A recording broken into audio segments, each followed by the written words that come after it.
Hello, welcome to West Ham Confidential on RevelatorAlf. So yes, the international break is over, thank heavens. Our players have come back, they've done reasonably well for their own countries. But now all eyes are focused on the next match this coming Saturday against the arch rivals, yes, Tottenham, who come to the London Stadium looking for, well, a win, of course.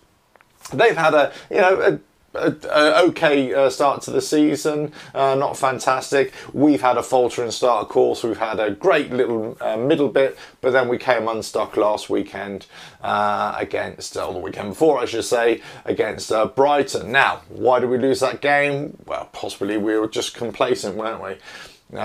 We didn't look alive in the first half, but we came alive in the second half. Lots of opportunities on goal, but they just weren't, on target. But at least we're creating the opportunities. So that looks good for our game against Tottenham. If we can actually play with an attacking style, be resolute in defence, but actually the key area, is for that midfield, the midfield trio, which I think is going to be the permanent way from now on, certainly until Wilshere comes back, and that is for Noble and for Obiang and for Rice to be sitting in there and just bossing the midfield. Now, the expectation is that hopefully they can raise their game and meet any challenges from Tottenham, and also stop their midfield playing as well. We've got to hope that Noble and Obiang can have better games than they did against Brighton. Certainly Obiang, who kind of faltered quite a bit there. We've got to look at Anderson and Yarmolenko, whether they'll feature and whether they'll be able to, exploit the left and right-hand channels, wings, as opposed to always cutting inside. I think the problem is if they're always cutting inside, then, other teams are going to work them out, and they probably already have worked them out already. So they know that, just keep them, show them down the wings, and then they're not going to do anything with the ball. They're either just going to cut back or pass it back. So we need to, if that's going to be the case, then we need to look at the, support from Zabaleta or Fredericks on the right-hand side, and then Masuaku. You've got to expect it's going to be Masuaku ahead of Creswell on the left-hand side. Then we've got to look at, Arnautovic up front now. Is he this injury, his knee injury, he says he has got something, but he's still 100% fit and he should be okay. But you know what? It kind of changes on a daily basis. I cannot, unless something dramatic changes, I cannot see him not playing if he isn't fit. But again, we've got to temper this enthusiasm to have him in our starting 11 every single game, because if he's not fit, or if he does get injured, or he makes an injury worse, that could spell a lot of trouble for us, because we don't have an able deputy right now. We don't have somebody, another player, who can actually come in and do the kind of job or be as effective as Arnautovic is. Now, the only player that we have so far within our ranks that might be as effective up front, I can't even believe I'm going to say this myself, it's Andy Carroll. Now, let me qualify what I'm about to say. I'm not an Andy Carroll fan, I must say, and I'm also not a fan of the way he's always been, the injured player, the sick note on our books. However, if you play to his advantages, if we exploit the wings and get decent crosses that are not on the deck, they're actually in the air, then, pound for pound, he is going to be the best header of the ball on the park. Whether he's doing it, in defence, or whether he's actually up front. If you can exploit that Andy Carroll trait, if you like, then he's going to be really effective. Where he's not effective is that when you're trying to pump it up to him, and then he's going to have to knock it down, but there's nobody supporting him around it, to pick up the pieces. So Arnautovic, creates his own chances, if you like. He's the one who's bullying the defences. He's the one who's actually charging in, charging down. Andy Carroll's not that kind of player, and if he does, you can imagine he's going to break down within a few minutes anyway. Now, here's the other thing, if Andy Carroll comes back, he won't make it for this league game here, but it might be by the end of the month, or certainly within the first couple of weeks of November. So we've got to kind of play our cards right with Arnautovic and say, okay, is he fit? Can he last, you know, out a little bit longer? The only problem we've also got is with, you know, who comes on for Arnautovic in terms of a substitute. Antonio and Perez are just not doing it for me right now, so they need to really up their game. But I think, you know, this game is going to be won and lost in, again, it's going to be in midfield, and also the Anderson, Yarmolenko exploiting the wings and actually get lots of success down the wings and getting to the byline or nearly to the byline and whipping balls in, or actually whipping balls in early from, you know, 25 yards out on either side. That's where we're going to win this. We've got to pressurise Tottenham and stop them playing.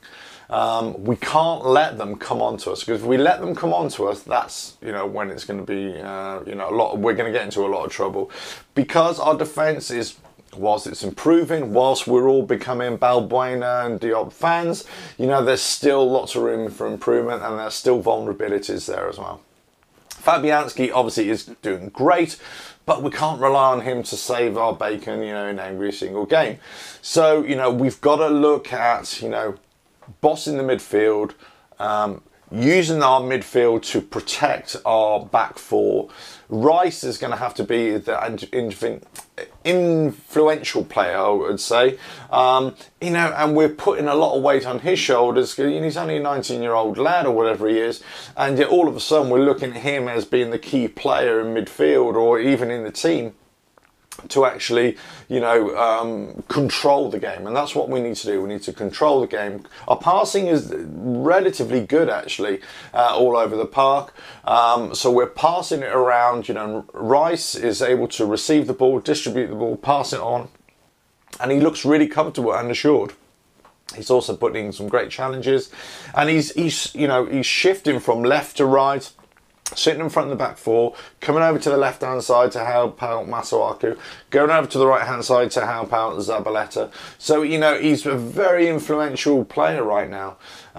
Noble, you know, if he has a great game, he can be a great leader. But he's also the one who's actually looking for that forward pass. He's also got a little connection there with Arnautovic. He's always looking. He was trying to do it last season. It's worked a couple of times this season already. So if that can work, you know, we can, you know, exploit that and actually get on top of Tottenham, I think. Look, this is going to be a tough game for us, and we got them again in the Carabao Cup after the Leicester game the week after next. This is going to be so tough for us. You know, I think that we can just eke out a win here if, you know, get Anderson and Yarmolenko playing properly and playing on the wings and exploiting and not cutting in all the time. You know, we can't give our opposition, you know, all the tools in our arsenal. You know, we've got to surprise them a little bit, and we've got to be more effective, you know, in coordinating the play, you know, on the right hand side and the left hand side, between the left back, right back, and, you know, Yarmolenko and Anderson as well. You know, need more overlapping runs. But once those they're overlapping, you can't leave ourselves exposed at the back. So, you know, it's one of those things you have to really step up and work overtime. This is not just 100% commitment performance. We need like a 200% performance, because this is going to be a tough day at the office.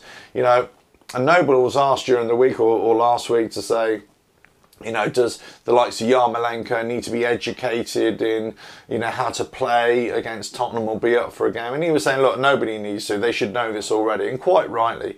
You know, everybody. You know, we as fans, we all know what kind of a rivalry there is against with Tottenham. Well, actually, against any other London team. Well, actually, for me, any other team really, there's a rivalry. I want to beat them all. You know, I want us to beat them all. I want to smash them all. But, you know, for these players, you know, that have just come to the, you know, to the country and also come to the club, you know, they've got to embrace, you know, the rivalries, and got to embrace what it feels for the fans, you know, to for our club, to face off against these teams, which on paper you could say, and also the performance of the last few seasons, they are better than us. So we've got to, rise up as we did against Chelsea and against Man United. We've got to be emphatic like we were against Macclesfield, and, be dominating when we need to be when we played against Everton. So it's that kind of performance, it's got to be gritty, it's got to be hard work. We've got to pressurize them, close down, high press. And, the front line needs to work really hard. Now, you always get, when he decides to run 100% out of Arnautovic. What you don't get 100% out of is the likes of Perez and Antonio, who are actually just sort of static and don't really do a lot. The one sub who always, in my view, is always coming on and being effective, and it's also always showing that he really wants to be on the pitch and wants to, play for the shirt, play for the club emblem and club badge, if you like. It's Snodgrass. I'm not his biggest fan, in terms of quality and everything. However, I cannot deny what a great player he has been for us this season in terms of commitment, in terms of great attitude. The players have, there's lots of stuff coming out on, being leaked out about the players, about their commitment, about their work ethic and all that sort of stuff. And the way the likes of Noble and Snodgrass, were sort of picking them up in the dressing room and, giving them a rollicking and telling them, look, we need to be better. And yeah, they do need to be better. And those first 4 games were pretty awful. And they've stepped up, but they've got to keep it going. And this, this complacency that crept in against Brighton, they can't let this happen again. If we get beat because we didn't try, so we weren't good enough, okay, you hold your hands up and say, on the day, we just weren't good enough. But, you've got to try. You've got to, be smart about your tactics. You've got to be smart about your play. You've got to know who you're playing against as well. So I think with Tottenham, I think it's one of those games where I think we need to be defensive, but not all-out defence. I think they are vulnerable. They are vulnerable in defence. They have been vulnerable in defence this season. I think we've got a great forward 3, and we've got a trio in the centre there that actually can get success on certain days, and I'm hoping that they will do. So, it's about stopping their danger men. It's about stopping the Dele Alli, the Kane, the Son, I should say. Ericsson, all these kind of players. It's about stopping them, but it's also about pressurising them, stopping them play, get them to be rushed on the ball, and then hit them with a counter attack. Also, spread the game, stretch the game. They're going to try and make it compact. We need to stretch the game, get the widths, and then get balls in. Masuaku needs to, get early balls in. Zabaleta, I've been really impressed with the way he's wanted to bomb forward and get crosses in this season as well. We need a lot more of that. Let's create opportunities. The more opportunities we, create, the more likely it is to score. So that's what we need. Hopefully, Arnautovic can get on the score sheet. Make up for his kind of misfiring the other night. No, the other week, I should say, against Brighton. And hopefully, Yarmolenko could have a better game, because he had a poor game, in my view, against Brighton. But we'll see. Anyway, I'm hoping for a 2-1 win. Don't know about you guys. Leave your comments below, and there's only one thing to say. Up the hammers.